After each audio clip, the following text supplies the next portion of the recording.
We are back at the Meeple on Board Vanguard for Spiel 2025, where this year they have really outdone themselves with the amount of people coming and the amount of games. We have some absolute crackers ready for you. So, welcome to So Play We All at Spiel 2025.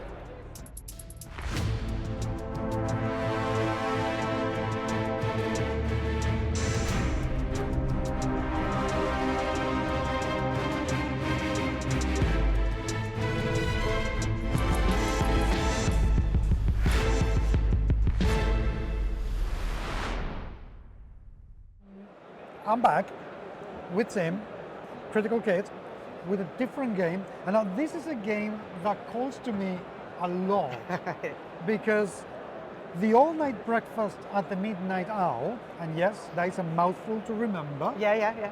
But this is about a solo game that you do a podcast with. It is, yeah. It's a game setting. It has a few of my love. So the first thing I said to you when I spoke about this, it was my love letter to David Lynch because I was a big Twin Peaks fan. Okay. I also like the X-Files and just weird things.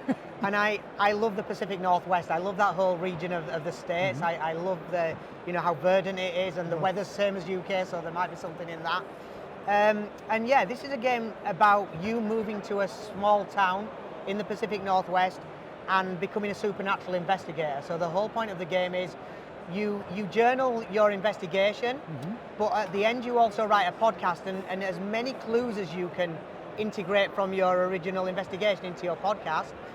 That helps you get listeners. So there's actually a trackable resource in this, an objective, and that's listeners. Now what's fun about this game is it is a bit of a legacy game. You can keep playing it and do investigations, or you can hand your world you've investigated to another player. But here's the thing, the more listeners you get, the more reticent the people in the town are to talk to you. So your actual... Of course, they don't want the exposure. Yeah, because you're bringing in as a cryptid tourism, I like to call it. So yeah, so it's got a lot of fun aspects for it, and there's also, you have a bit of a dark backstory, is how it came to be that you could afford to just quit your job and just do a podcast. So some people have actually done this online. They've created podcasts on YouTube, which is just hilarious. It's... to see what people are doing. One of them sounds like a real podcast. People got confused that it wasn't actually a real podcast. Well, I think this is the sort of stuff that I will probably use because I'm a podcaster and I love podcast production. So what are the mechanisms of the game? How does it play? So the mechanisms uses a deck of cards and some dice. Okay. So basically, what you do is you first get a source for what you're going to investigate. Each new investigation, a source, and then the thing that's happened. So some hikers have gone missing. Someone's seen some strange lights. A pet's turned up after 30 years. There's a lot of weird things, and that's where your investigation starts. Then you think of your first location in the town. So that's freeform. You go, right, I want to go to this location. And then you can roll for encounters. You can even roll for the names of people, their temperaments, what they're like with you, whether they're cagey, etc. And what clues you find there. So you roll to see if you can find clues, and the clues are all random. So there's a lot of tinfoil hat things in this. You have to actually become really good at making conspiracies up. And you might find like a USB stick, or you might find a Polaroid photograph that's blank with just a shadow on a wall, or things like that. And also in the middle of one location, you draw a second location. You've got to link the clue to that location, so that's the next place you want to go. So it keeps you on your toes thinking, although it's not too difficult to do that. I think people are surprised how good these things, it's like I said about, the Hemingway approach, giving them that spark. And that's basically it. And then at the end of this, you can record a podcast if you want. You don't have to, you know what I mean? But what you can do is then roll for your listeners, and that relates to how many clues you integrate into your podcast, how many clues make sense. You could find a clue and go, it's a clue, but it doesn't make sense. You don't use it in the final thing. But every one then gets you a bigger chance of getting listeners. You roll a die. But like I said to you, the more listeners you get, the more reticent the townspeople. So on your to speak to you. So on your next investigation, it can get harder and harder.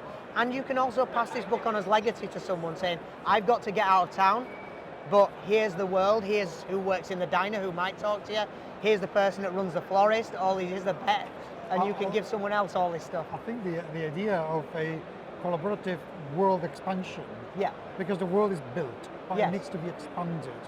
I think that could work incredibly well for groups of people who play role-playing games, but they're not always able to get together at the same time. Yeah. You know, as a downtime sort of activity. Yes. Gaming, that would be certainly really for cool. solo games. So when I was a child, I was the only child and I didn't have a lot of friends, which might explain why I got into writing solo games.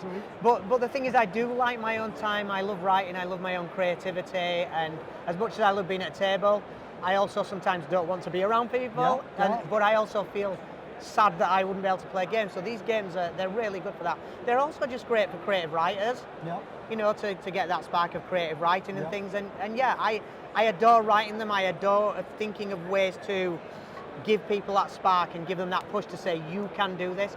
And I really do surreptitiously get people to write. They don't realize they're doing it. And then all of a sudden they're like, oh my word, I created a story. Yeah. You know, and everybody can do it. Some people just need a push. Yes, that's very true. Is this already available for purchase? This is already available for purchase, yeah, from our Where? store, and it's in the States and in Europe, and you can go to your friendly local gaming store and ask for it, which I'm fine with, or you can go to criticalkit.co.uk, buy it directly off us. Either way, I'm happy that you're going to be, you know, enjoying it. That's the main thing. Humans, this could be the start of your podcasting career. Go and get it. Seriously, Jim, thank you very much. This sounds absolutely fantastic. Thank you very much indeed. Thank you so much. Thank you.